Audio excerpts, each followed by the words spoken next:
Newsday continues here on One News Now. I'm Charles Lejano. The IATF-CORE held a presser earlier this morning to discuss the benefits of economic constitutional reforms in the country. Dale De Vera now joins us live from Mandaluyong to give us more details on this. Good afternoon. Dale, how important really is pushing for an amendment at this point to the Constitution? As the IATF-CORE mentioned earlier that the 1987 Constitution was a reaction to the excesses of the Marcos regime, meaning it was done in deliberation. Much was during its deliberation, much was reactive, and that it was done during the time when the country was still struggling to recover. And they have pointed out that at this time we already have the ASEAN Economic Community and the Regional Comprehensive Economic Partnership, which will help the country move forward in terms of the economy, and that they said that Filipinos already have reason to the challenges of the modern times, and the IATF-CORE mentioned that easing up restrictions in terms of foreign ownerships will also be is also needed at this time. Charles? Let's focus on what you just said, the loosening or the changing of these constitutional provisions for economic purposes. We have the IATF for constitutional reform saying that the Philippines is in fact lagging behind its neighbors in terms of foreign direct investment, FDI. What would these changes mean to the average Filipino? Yes, Charles. Earlier during the press conference, the IATF-CORE used Vietnam as a point of comparison with the Philippines, which they say started to move forward at the same time, or started to draft the same constitution with the Philippines in 1987. And just 3 years after, in 1990, Vietnam already moved past the Philippines, and they have projected that if this continues, if the underperformance of the Philippine economy in terms of FDI and other economic points continue in the next decade, Vietnamese will be much wealthier than the Filipinos. Charles? Dale, what are some of the barriers to foreign direct investment that the IATF-CORE have identified, and how exactly will these constitutional reforms help to resolve these issues? Yes, Charles. The IATF-CORE mentioned 10 of the barriers to foreign direct investments, but 5 of these were hard-coded in the Constitution, which they highlighted.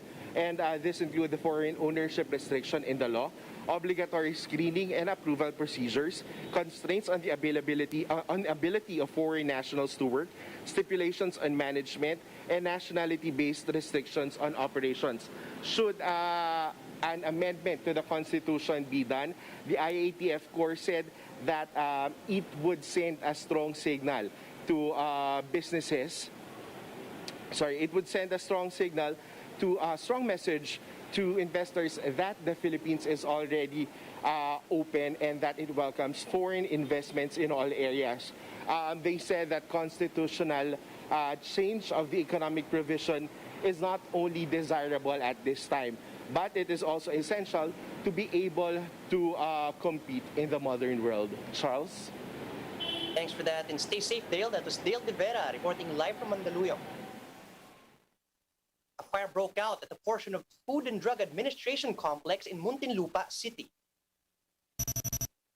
The Bureau of Fire Protection said the fire hit the FDA's feed storage room last night, reaching the first alarm. The blaze, which lasted for 30 minutes, was declared under control by 8 p.m. No one was hurt from the incident, but it did cause an estimated 100,000 pesos worth of damage. FDA Director General Eric Domingo said the fire originated from an oven in the facility, which may have malfunctioned due to faulty wiring. But he clarifies, the animal building where the fire took place is far from the main facility of the FDA. Domingo added that they were also considering demolishing the building. We asked for an investigation, tingnan kung anong nangyari, kung may faulty wiring ba. Yung kasing building na to, ano na rin, sa background, at talagang lumang building na siya, no? Tapos, we in fact were planning on demolishing it na kasi ito yung gagawin nating bagong vaccine laboratory na in preparation for our vaccine self-sufficiency program.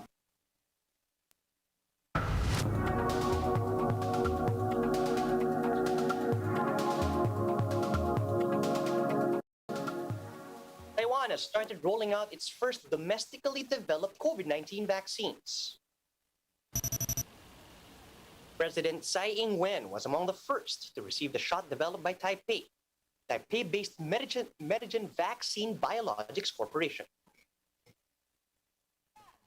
While the company has yet to complete phase 3 trials for its vaccine, the Taiwanese government has ordered 5 million doses of the homegrown shot. However, it remains unclear whether a significant portion of the public will need to get the Medigen vaccines. Over in the US, President Joe Biden said the full approval of the Pfizer COVID-19 vaccine should clear the way for companies to make vaccination mandatory for employees. In a speech from the White House, Biden called on the private sector to step up vaccine requirements to reach millions more Americans. And Biden also called the FDA approval an important moment in our fight against the pandemic. Meanwhile, the Pentagon said that it is also preparing to make the vaccine mandatory for military personnel. If you're a business leader, a nonprofit leader, a state or local leader who has been waiting for full FDA approval to require vaccinations, I call on you now to do that. Require it. Do what I did last month. Require your employees to get vaccinated or face strict requirements.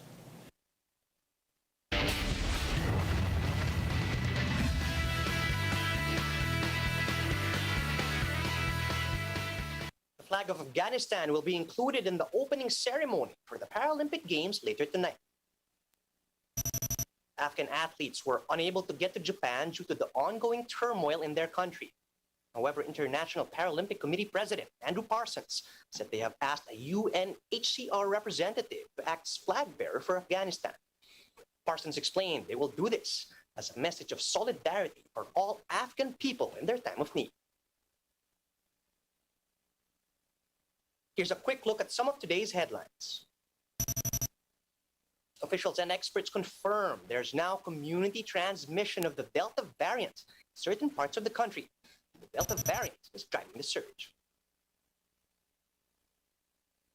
Philippine General Hospital recorded its most number of patients since the onset of the pandemic.